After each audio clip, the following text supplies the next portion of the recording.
പാപകൃത്യങ്ങളോട് ഗൗരവം കുറഞ്ഞു വരുന്നു എന്നത് പ്രസക്തമായ ഒരു ചോദ്യമാണ്.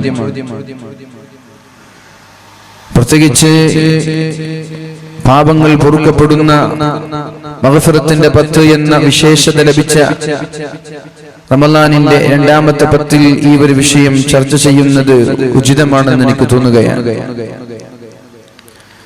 പാപങ്ങളിലേക്ക് നയിക്കുന്നത് പിശാചാണെന്നും പിശാച് നിങ്ങളുടെ വ്യക്തമായ സ്പഷ്ടമായ ശത്രുവാണെന്നും പരിശുദ്ധ ഖുർആൻ ഇടയ്ക്കിടെ നമ്മോട് ഉണർത്താറുണ്ട്.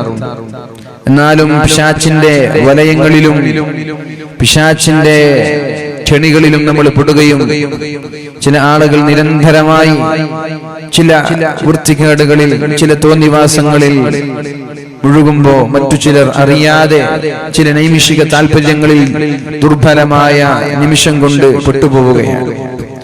ഏതായാലും നമ്മൾക്കിവിടെ ചർച്ച ചെയ്യാനുള്ളത് പാപങ്ങൾ ലഘൂകരിച്ച് കാണാൻ പറ്റുമോ ഇല്ലേ എന്നതാണ്. അങ്ങനെ ലഘൂകരിച്ച് കാണുന്ന ആളുകളോട് പടച്ച റബ്ബിന്റെ പ്രതികരണം എങ്ങനെ എന്നൊക്കെ നമ്മൾക്ക് ഇന്ന് ചർച്ച ചെയ്യണം. നമ്മൾക്കൊക്കെ അറിയുന്നത് പോലെ സൂറത്തുൽ അറാഫിൽ അല്ലാഹു റബ്ബ് സുബ്ഹാനഹു വ തആല നമ്മോട് പഠിപ്പിക്കുകയാണ്, വലഖദ് ഖലഖനാകും സുമ്മ സവ്വർനാകും സുമ്മ ഖുൽനാ ലിൽ മലായികതി ഇസ്ജുദൂ ലിആദം ഫസജദൂ ഇല്ലാ ഇബ്ലീസ ലം യകുൻ മിനസ് സാജിദീൻ قال ما منعك ألا تسجد إذ أمرتك قال أنا خير منه خلقتني من نار وخلقته من طين. الله رب سبحانه وتعالى മഹാനായ ആദം നബി അലൈഹിസ്സലാമിന്റെ മുമ്പിൽ സാഷ്ടാംഗം ചെയ്യുവാൻ മലക്കുകളോട് കൽപ്പിച്ചപ്പോഴാണ് ഇബ്ലീസ് വിസമ്മതിച്ചു പോയത്. എന്തേ നീ സുജൂദ് ചെയ്യാത്തത്? ഇബ്ലീസ് പറഞ്ഞു, എന്നെക്കാളും മോശക്കാരനായ ഒരാൾ, എന്റെ അത്ര പവിത്രതയില്ലാത്ത ഒരാൾ, എന്നോട് കമ്പയർ ചെയ്യാൻ പറ്റാത്ത ഒരാൾ, അയാളുടെ മുമ്പിൽ ഞാൻ സുജൂദ് ചെയ്യുകയോ?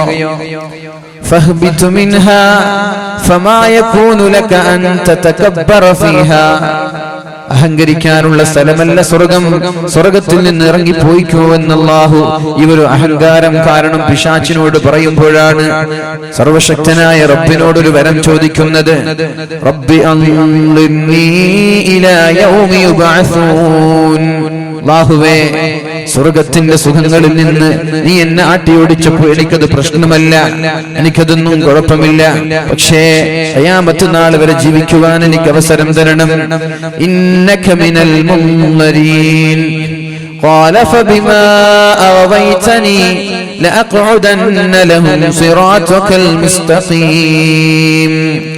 എന്നെ വഴിപിഴപ്പിക്കാൻ കാരണക്കാരായ മനുഷ്യരെ ഞാൻ വഴികേടിലേക്ക് നയിക്കുമെന്ന് പടച്ചറബിനോടൊരു അവകാശം, പടച്ചറബിനോടൊരു വരം ചോദിച്ചു വാങ്ങുകയാണ്. ثم لآتينهم من بين أيديهم ومن خلفهم. അവരുടെ മുൻപിലൂടെ അവരുടെ പിന്നിലൂടെ, وعن أيمانهم وعن شمائلهم.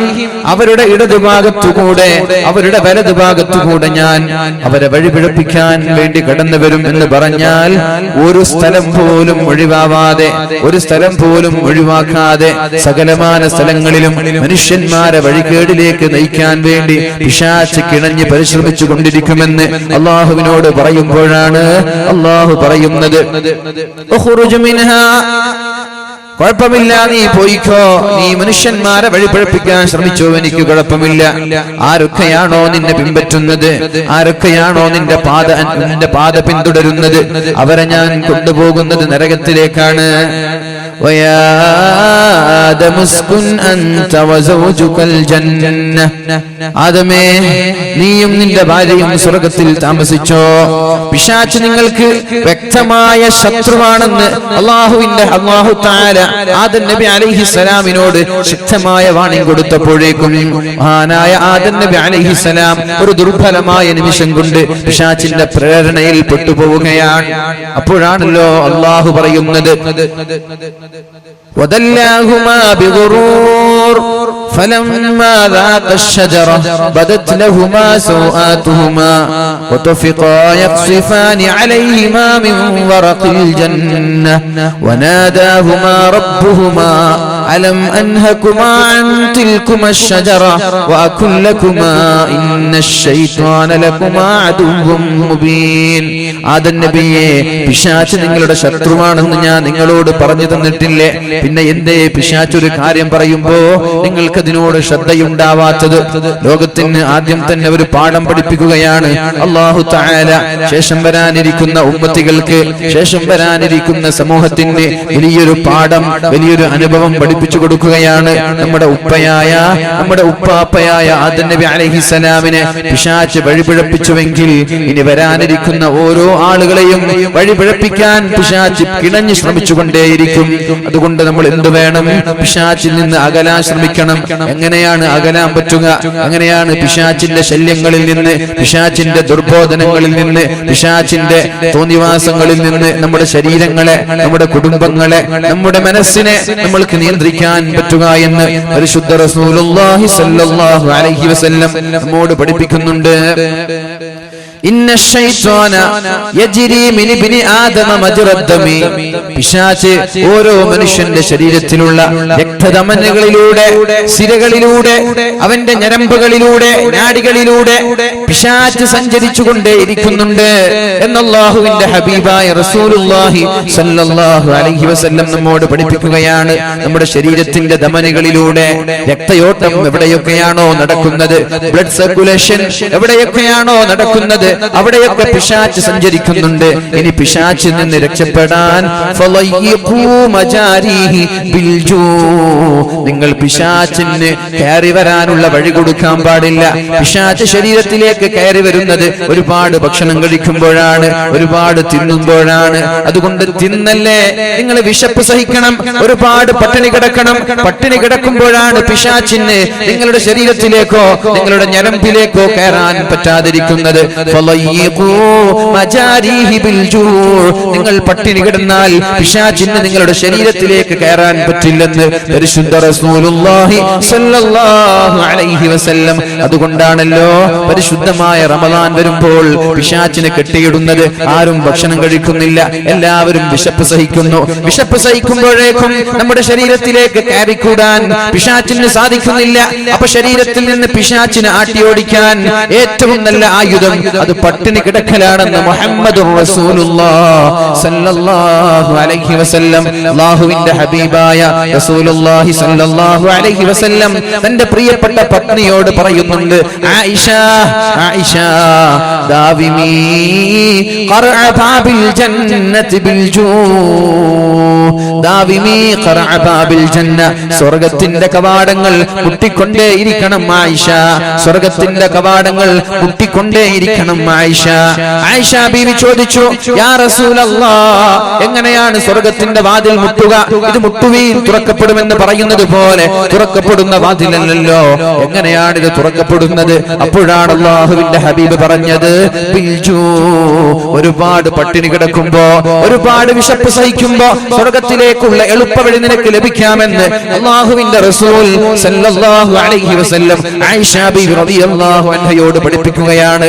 അതുകൊണ്ടാണ് റഅയ്തുൽ ഹിലാൽ തുമ്മൽ ഹിലാൽ തുമ്മൽ ഹിലാൽ, ഒന്നാമത്തെ ചന്ദ്രനെ കണ്ടു, രണ്ടാമത്തെ ചന്ദ്രനെ കണ്ടു. 3 മാസമായി അല്ലാഹുവിന്റെ ഹബീബിന്റെ വീട്ടിൽ അടുപ്പത്ത് തീ പുകഞ്ഞിട്ടില്ല എന്ന് പറഞ്ഞത് പിശാചിനെ ശരീരത്തിൽ നിന്ന് അകറ്റാൻ വേണ്ടിയാണ്, വെറുതെയല്ല. ഉമ്മഹാത്തുൽ മുഅ്മിനീൻ, നമ്മുടെ മുഅ്മിനീങ്ങളായ മുഅ്മിനാത്തുകളായ സകലമാന അടിമകളുടെയും ഉമ്മമാരാണല്ലോ അല്ലാഹുവിന്റെ ഹബീബിന്റെ ഭാര്യമാർ. അവർ പട്ടിണി കിടന്നാലേ പിശാചിന്റെ ശല്യങ്ങളിൽ നിന്ന് അവർക്ക് രക്ഷപ്പെടാൻ പറ്റുകയുള്ളൂ. നമ്മൾക്കും പിശാചിന്റെ ശല്യങ്ങളിൽ നിന്ന്, പിശാചിന്റെ തോന്നിവാസങ്ങളിൽ നിന്ന് രക്ഷപ്പെടാനുള്ള മാർഗം പട്ടിണി കിടക്കലാണ്. അപ്പോൾ കഞ്ചാവിന്റെ ആവശ്യമില്ല, സ്മോക്ക് ചെയ്യേണ്ട ആവശ്യമില്ല, വ്യഭിചാരങ്ങളുടെ ആവശ്യമില്ല, ഒരുപാട് തോന്നിവാസങ്ങളുടെ ആവശ്യമില്ല. പട്ടിണി കിടക്കുന്ന ആളുകൾക്ക് തിന്മയോട് താല്പര്യമുണ്ടാവൂല, അവന്റെ ശരീരം തിന്മയിലേക്ക് അവനെ നയിച്ചു കൊണ്ടുപോകൂല. ഒരുപാട് തിന്ന് വയറ് നിറഞ്ഞു. അല്ലാഹുവിന്റെ ഹബീബായ റസൂലുള്ളാഹി സ്വല്ലല്ലാഹു സല്ലല്ലാഹു അലൈഹി വസല്ലം പറഞ്ഞുവല്ലോ, അവസാന കാലഘട്ടം വരുമ്പോ എന്റെ ഉമ്മത്തിന് രണ്ട് ചിന്തകൾ മാത്രമേ ഉണ്ടാവുകയുള്ളൂ. അവസാന കാലഘട്ടം വരുമ്പോ രണ്ട് ചിന്തകൾ. ഒന്ന് അവന്റെ പള്ള, അവന്റെ വയറ് എങ്ങനെയെങ്കിലും നിറക്കണമെന്ന് റോഡിന്റെ ഇരു സൈഡുകളിലുള്ള, റോഡിന്റെ ഇരുവശങ്ങളിലുള്ള ഏതെങ്കിലും ഫാസ്റ്റ് ഫുഡുകളിൽ ചെന്നുകൊണ്ട് വയറ് നിറക്കുക എന്ന ചിന്തയല്ലാതെ വേറൊരു ചിന്തയും അവൻ ഉണ്ടാവാൻ സാധ്യതയില്ല. അതേപോലെ ഗുഹ്യസ്ഥാനം, അവന്റെ വികാരങ്ങൾ പൂർത്തീകരിക്കണം. അവന്റെ ഗുഹ്യാവയവങ്ങൾ ഹറാമെന്നില്ല, ഹലാലെന്നില്ല, എവിടെയാണ് ലഭിക്കുന്നത് അവിടെ പോയി അവന്റെ വികാരങ്ങൾ ശമിപ്പിക്കണം. അങ്ങനെ വയറ്റിന്റെയും ശരീരത്തിന്റെയും വികാരങ്ങളെ ഹറാമോ ഹലാലോ നോക്കാതെ ശമിപ്പിക്കുന്ന ഒരു കാലം അവസാന കാലഘട്ടത്തിൽ വരുമെന്ന് മുഹമ്മദുർ റസൂലുള്ളാഹി സ്വല്ലല്ലാഹു അലൈഹി വസല്ലം